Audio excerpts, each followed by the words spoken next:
Welcome to the Sundry Webcast. I'm your host, Brandon Anderson. Just wanted to send my condolences to the families that have been affected by the horrific events that have taken place here in Boston over the past week.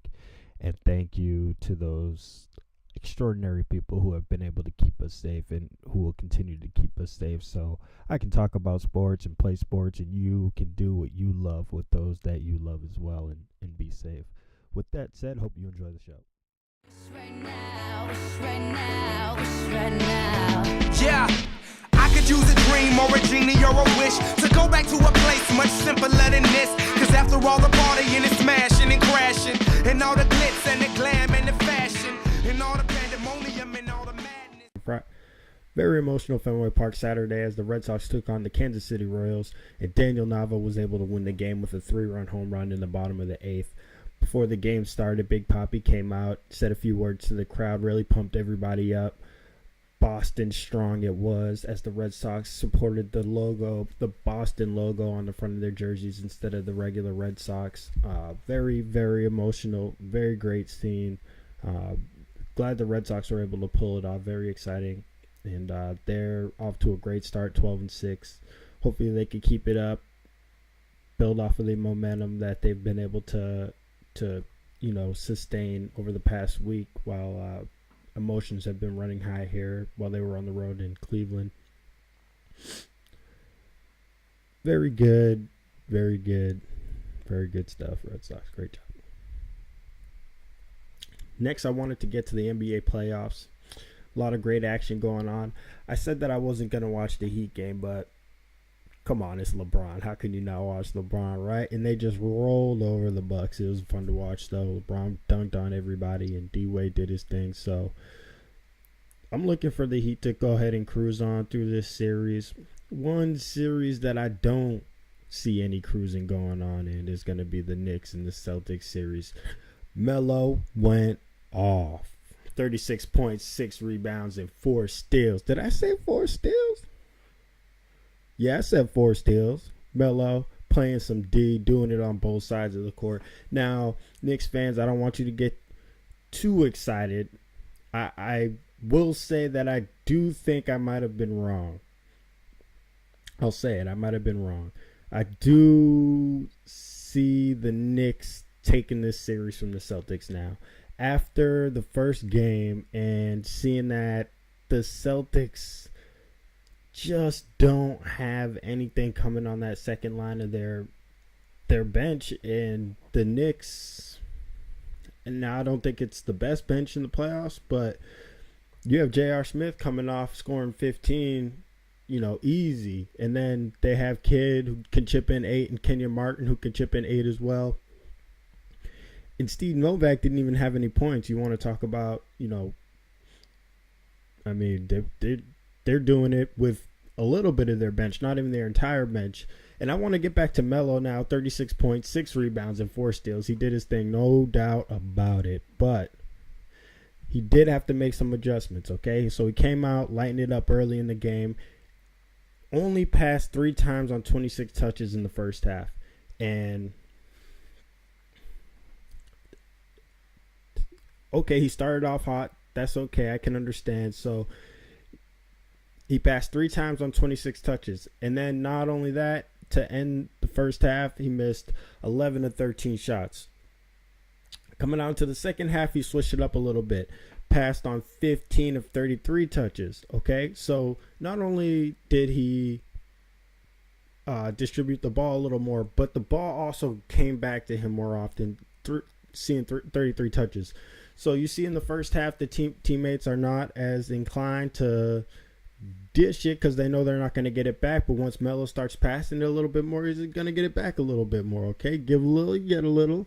But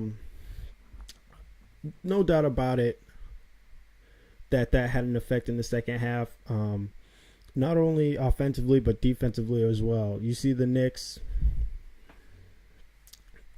15 steals to 5 steals against the Celtics, who, they're an effort team. They pride themselves on the defense end of the court, so that's very impressive. Got to give it up for the Knicks. They came out, they played hard. Melo played on both sides of the court, and Jason Kidd, underrated, a little bit on the defensive end, gets his hand on a lot of balls, so I can see the Knicks not only because of Melo and JR, but the Celtics bench is not bringing anything. 0 for 7 field goals attempted, 4 points made, 6 rebounds, 0 assists. They really have to step it up. And, benches are notoriously known for not playing as well on the road as they do at home. So you can look for the Celtics bench to probably step it up a little bit more at home. But that big difference maker is J.R. Smith. He's contributing 15 points off the bench alone. That is huge. So you got to look for the Celtics to try to slow him down because, Melo, he's going to do his thing every night. Regardless, he's going to take a lot of shots and he's going to make a lot of points. So they have to contain him what they can, but also J.R. Smith and that bench, they're gonna bring it. So what can the Celtics bring in response to the Knicks bench? We're gonna have to see in the next games. But teams that win game 1 of series win 78% of the time. So I think I'm gonna have to start leaning in favor of the Knicks a little bit here, even though I don't want to go against my hometown Celtics. They're just not bringing any firepower off that bench. And speaking of no firepower, the Lakers have absolutely no firepower with huge games, absolutely huge games from Howard Nash. Howard had 20 and 15. Nash had 16 coming off his hip and hammy injury. Powell had 16 and 16. Huge games you have coming from the Lakers with 3 perennial all-stars, 3 great players. Still was not enough. The Spurs just made it look so easy. Manu Ginobili with 18 points, Parker 18, Duncan 17 and 8, Kawhi Leonard with 8 and 11. They just work so well together, and it just looks like, honestly, it looks like you go to the gym and you want to play some ball, and there's just this group of old dudes that are just running everybody out of the gym, and you just don't see that. And I'm completely impressed. I was dumbfounded. I didn't think that the Spurs had this type of performance in them, especially watching them kind of stumble around towards the end of the regular season with the injuries that they had to deal with. But I was very impressed with the Spurs. They came out, handled the Lakers at home, did what they had to do. The Spurs lead this all-time series. Sorry, they don't lead it. It's tied up. Series 75-75 all-time. The Spurs have a 500 win percentage against every team in the NBA. That's impressive. One thing I wanted to get to, Miami Heat. It's LeBron and it's D Wade and it's Bosh. I watched the beginning of the game yesterday, and off the tip, the beginning of the game, the first play that the Miami Heat ran was a 3-pointer in the corner to Chris Bosh. Are you kidding me? How do you beat this team? They're running sets for their center to be shooting 3-pointers. What are you going to do with your center? I don't know. Have LeBron dunk on him? But it's not a fluke, people. The Miami Heat, it's not a fluke that they won last year. It's not a fluke that they're going to win this year. And this is the thing that other teams can really pick up on. And the Celtics did it when they had the big 3 as well. The Miami Heat have significantly improved on team touches and assists since the Big 3 have come together. In 2010, they were 28th in the NBA. In 2011, they were 20th. And in this past season, they were 7th in assists. So you can see the chemistry. You can see the ball movement. You see the energy the Miami Heat play with. And it's very electric. And it's very impressive. It's fun to watch. So I thought I wasn't going to tune in, but I'll have to check them out because it's really just, it's fun to watch. There's not a lot of things that are that entertaining, and you should take it in while you can, people, because it's pretty special. LeBron's a special player. D Wade definitely special for taking us.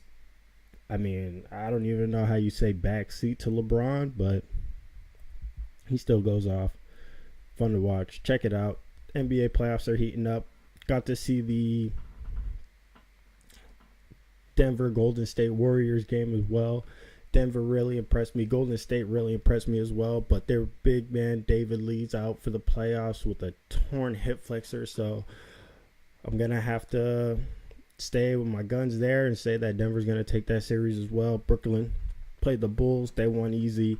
The Clippers won easy against Memphis, and Indiana just crushed Atlanta. The Pacers look really good as well, too. They really play defense, and they can score. Granger is a beast. Wanted to get to the NFL next. Darrelle Revis traded finally from the New York Jets to the Tampa Bay Buccaneers for 13th overall pick in Thursday's draft. He gets a $10 million salary increase from the $6 million he was expected to make with the Jets this past season. And the Bucs get the honor of giving him the largest contract ever honored by a defensive back in NFL history. So, who wins, the Jets or the Bucs? And I think it's easy to say that both teams win. The Buccaneers have to face Drew Brees, Matt Ryan, and Cam Newton twice a year each. And the Jets have to face Tom Brady, whoever the Bills quarterback is going to be, Tannehill, each 2 times a year. So, and the Patriots' biggest threat is not a wide receiver. And the Jets already have Antonio Cromartie. So you can look and say the Jets really could find Revis expendable to some extent. And Tampa Bay really could use a lockdown corner with the really good quarterbacks that they have to face twice a year each down in that division. So I think both teams find a need that they're going to have because the Jets need a lot of players, clearly, and Tampa can really use a lockdown corner because of the plethora of talented receivers that they have to face in that division year in and year out. But the question is, Darrelle Revis is coming 6 months off of ACL surgery, and he's been cleared to play with no restrictions.